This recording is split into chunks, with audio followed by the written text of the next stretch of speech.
राजस्थान के पूर्व मुख्यमंत्री और कांग्रेस नेता अशोक गहलोत ने मंगलवार को केंद्र सरकार पर तीखा हमला बोलते हुए कहा कि वंदे मातरम के 150 साल पूरे होने पर जो कार्यक्रम हो रहे हैं उनका बीजेपीकरण किया जा रहा है।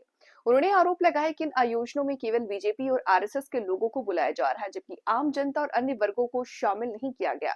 अशोक गहलोत ने कहा, आप सरकार में हो, वंदे मातरम के 150 साल मना रहे हैं, खुशी की बात है, लेकिन ये इन कार्यक्रमों का बीजेपीकरण कर रहे हैं।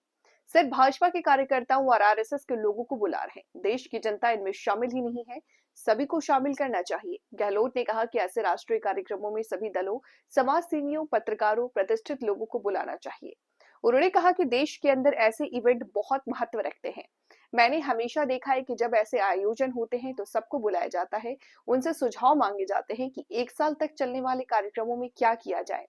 ये कायदा होता है, लेकिन अब ऐसा नहीं हो रहा। कांग्रेस नेता ने कहा कि वंदे मातरम का इतिहास कांग्रेस से जुड़ा हुआ है। उन्होंने कहा, इसका संबंध क्या है उस वंदे मातरम से?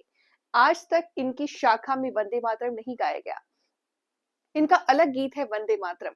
पहली बार कांग्रेस अधिवेशन में रविंद्रनाथ टैगोर जी ने वंदे मातरम गाया था, तब से कांग्रेस गाती आई है।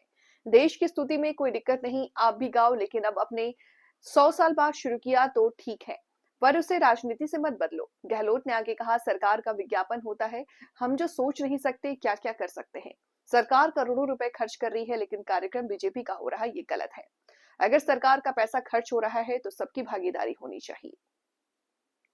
गहलोत ने कहा कि लोग बिरसा मुंडा जी के नाम पर कार्यक्रम कर रहे हैं, लेकिन आदिवासी समाज को पूछने तक नहीं गए।